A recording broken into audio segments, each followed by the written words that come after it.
Existem inúmeros estudos científicos sobre meditação. Hoje em dia, ao longo do tempo. Uma das coisas que eu fiquei espantada quando eu comecei a estudar é que desde a década de 70 se estuda meditação, os efeitos da meditação em nós. Nesse curso eu vou falar um pouco então desses estudos científicos, apesar de que não é o foco. Eu vou dar uma bibliografia para vocês, várias referências que eu estudo, para vocês poderem acessar, quem quiser. Basicamente, o nosso cérebro, de forma didática, é dividido em 3 partes. A gente tem o neocórtex, que é a parte mais nova, ela foi formada por último no nosso cérebro, de acordo com a evolução da nossa espécie. Temos o cérebro límbico, que também é chamado de cérebro dos mamíferos, porque todos os mamíferos têm também essa parte do cérebro. E a gente tem o cérebro reptiliano, porque os répteis têm essa parte do cérebro. Então, vocês podem imaginar, né, que ao longo da evolução, nós seres humanos somos mesmos os mais evoluídos. Não porque nós temos o maior cérebro, mas porque nós temos a maior porcentagem do lobo frontal em relação a todo o cérebro. O neocórtex, ele vai processar as ideias mais abstratas. Então, eu posso ler um livro sobre andar de bicicleta, sobre como cozinhar croissant, sobre como tocar um instrumento musical. De alguma forma, o meu cérebro no neocórtex vai pegar essas informações e vai criar caminhos ali no meu cérebro, conectando essas sabedorias. Eu guardo essa informação. Mas para realmente aprender a tocar um instrumento musical, andar de bicicleta ou fazer um croissant, eu preciso de ter essa experiência, eu preciso de fato colocar a mão na massa. E daí é que eu conecto o neocórtex com o cérebro límbico, que é esse cérebro dos mamíferos. Esse cérebro, ele lida mais com os nossos hormônios. Ele que conecta as emoções aos pensamentos. Então, a partir do momento que eu lembro como eu me sinto bem ao tentar tocar um instrumento, ao ir até a aula para trocar aquele instrumento, eu vou registrando mais profundamente no meu cérebro como que é ter aquela experiência e eu vou aprendendo aquilo em mim. O cérebro reptiliano, ele vai ser um pouco mais simples, de certas formas, vou falar ele de diferentes perspectivas aqui, mas quando a informação chega no cérebro reptiliano, eu vou me tornar aquilo, eu vou começar a deixar aquilo que era uma ideia, depois uma memória, que é uma ideia associada a uma emoção, a um sentimento, a uma vivência, a algo que é automático, que já está incorporado dentro de mim. Isso acontece lá no cerebelo, uma parte do cérebro reptiliano. Então, quando isso já está incorporado em mim, fica muito mais automático, fácil, faz parte da minha personalidade até ter aquele tipo de experiência. Por que eu estou falando tudo isso?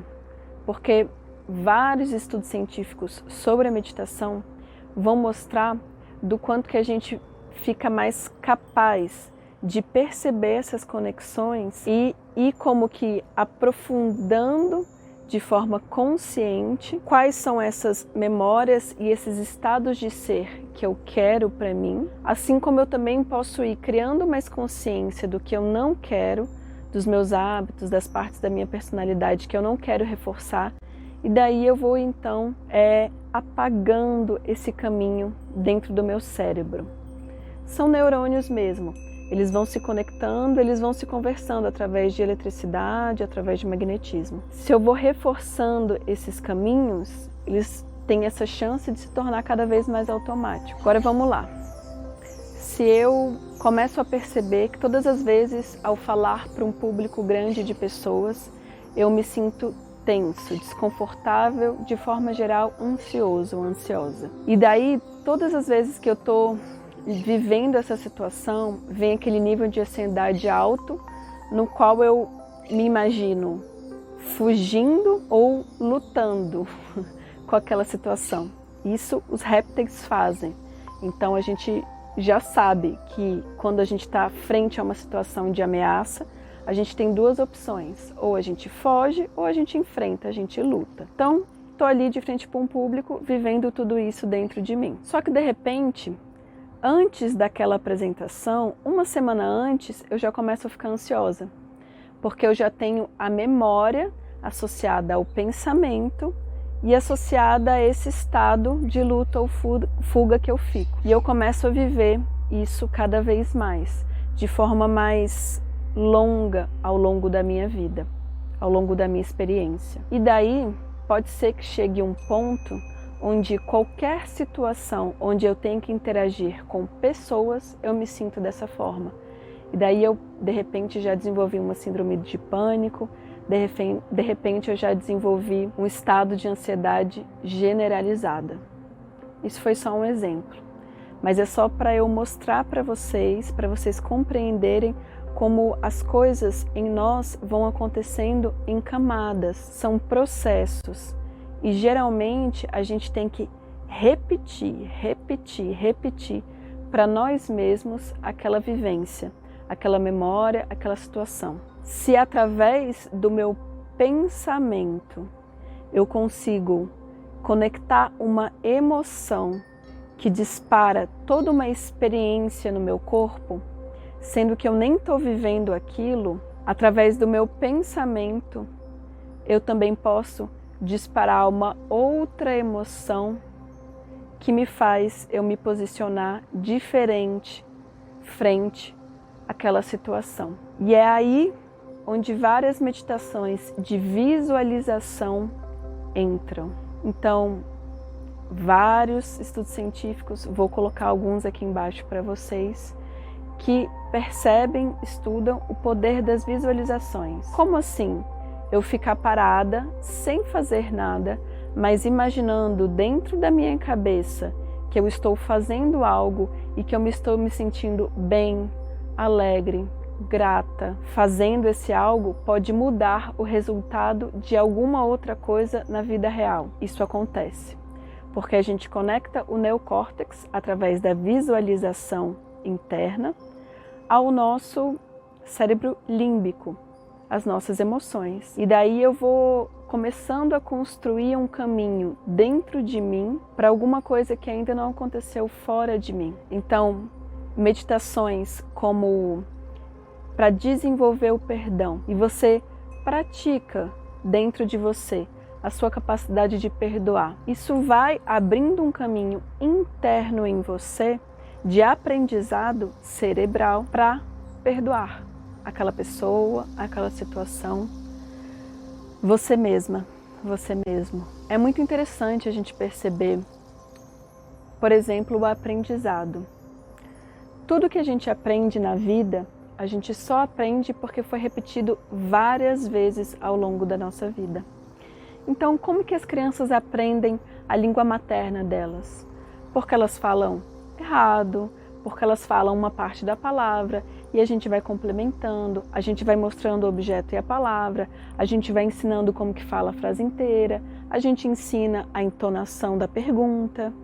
E aquela linguagem, assim, a linguagem é algo super elaborado que a gente tem no nosso psiquismo, aquilo vai se formando parte por parte, através da repetição diária, quase que o tempo todo, quando a gente não está dormindo, de alguma forma a gente está inserido dentro da linguagem. Agora, pensa comigo, quantas coisas foram repetidas para você ao longo do seu desenvolvimento? Quantas situações você se vê repetindo desde criança?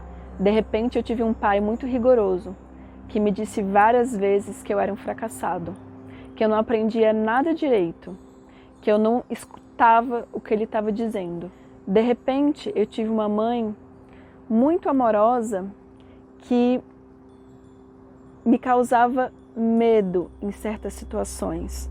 Então, se eu tentasse caminhar por onde eu nunca tinha caminhado, ela ia ficar assustada e dizer: perigo, perigo, cuidado, cuidado, você não sabe andar em cima das pedras. Cuidado, cuidado, você ainda não sabe mergulhar na piscina sozinho. Cuidado, cuidado, você não sabe como é que sobe uma árvore. E de repente, essas situações vão formando a nossa personalidade. Então, de repente, eu sou uma pessoa muito desconfiada, Os meus amigos me dizem que eu desconfio de tudo. De repente eu sou uma pessoa um pouco medrosa, porque alguma situação foi desenvolvendo isso na minha, e a gente chama isso de personalidade. Essas coisas que foram repetidas muitas vezes na nossa vida, e esses caminhos que foram reforçados e criando memória, e foram delicadamente formando isso que a gente chama de eu, aqui e agora. E daí, de repente, eu estou respondendo uma situação de, por exemplo, entrar num novo relacionamento com medo, porque é assim que eu aprendi que eu tenho que responder a situações novas na minha vida. Ou, de repente, a minha conversa com os meus chefes vai ser sempre de um lugar onde eu não estou fazendo alguma coisa certa, ou estou fazendo alguma coisa errada, porque de alguma forma é assim como eu me posiciono perante figuras de autoridade. Então, parece muito fácil quando a gente fala, quando a gente clarifica, mas o fato é que através da meditação, você vai começar a perceber dentro de você quais são esses pensamentos que se repetem. Dentro de você, quais são essas emoções que são mais comuns?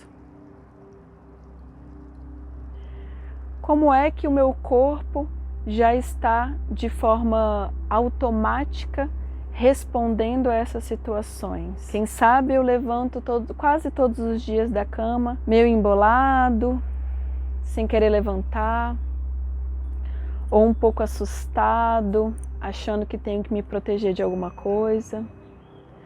Ou estou com o maxilar já tenso, de tanta coisa que eu sei que eu não faço direito, ou que todas as outras pessoas não fazem direito, porque as pessoas não aprendem. E daí o meu corpo vai guardando tensões, emoções em diferentes partes do corpo. Às vezes até uma risada, que várias vezes eu não pude dar em alguma situação, e ela está guardada dentro do meu corpo. Então a meditação, ela vai te mostrando essas partes de você. E de alguma forma isso acontece em todo o seu organismo, e a gente sabe disso muito por todos os estudos científicos que foram feitos, percebendo quais as áreas do nosso cérebro se conectam com diferentes meditações, com diferentes pensamentos, com diferentes emoções. Se você começar a observar os seus pensamentos, você vai começar a perceber que eles têm uma característica dual, certo ou errado, feio ou bonito, eu quero ou não quero, eu gosto ou não gosto. Tem essa característica de preto ou branco nos pensamentos. A nossa mente, essa camada mais analítica da nossa mente,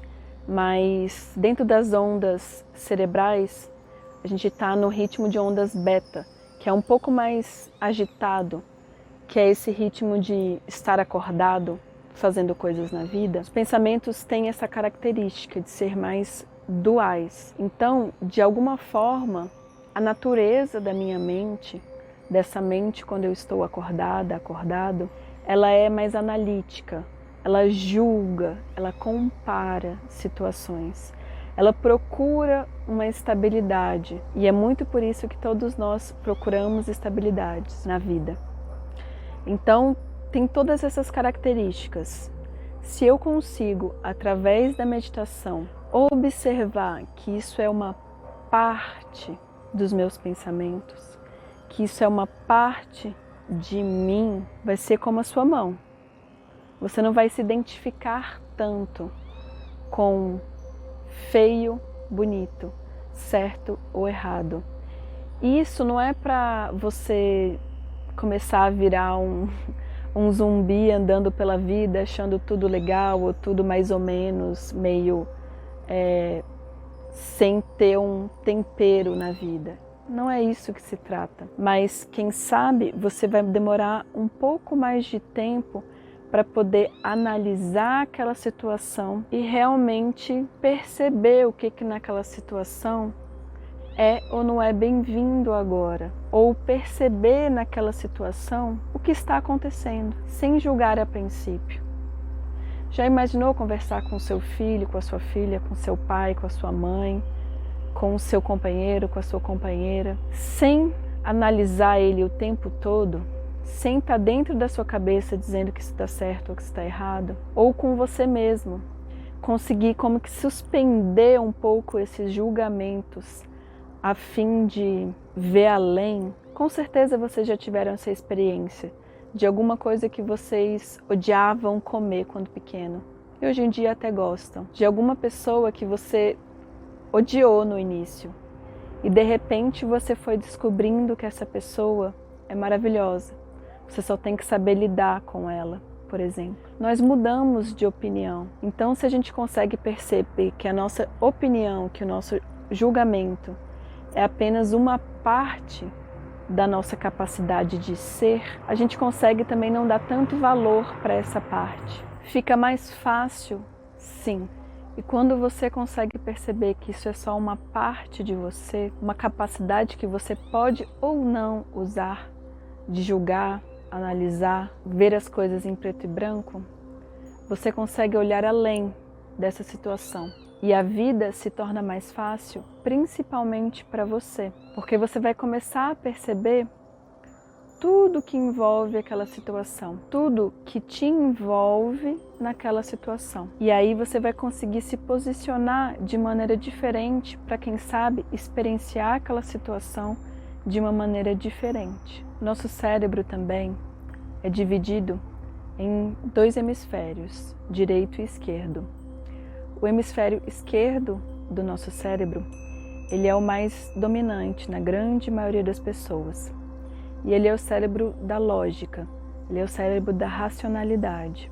O lado direito do nosso cérebro, ele é constituído, ele faz as conexões das coisas mais abstratas, mais artísticas, mais subjetivas da nossa vida, da nossa experiência. Uma outra coisa bem interessante que foi descoberta através desses estudos observando meditação e cérebro é que a não comunicação sincrônica desses 2 lados do nosso cérebro, ela está associada, ela é vista, percebida em várias doenças psicossomáticas.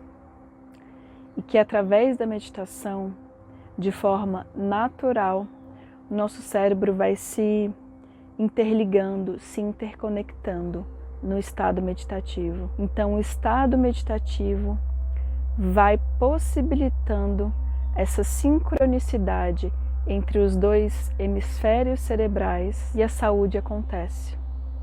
A saúde mental, a saúde emocional, a saúde física.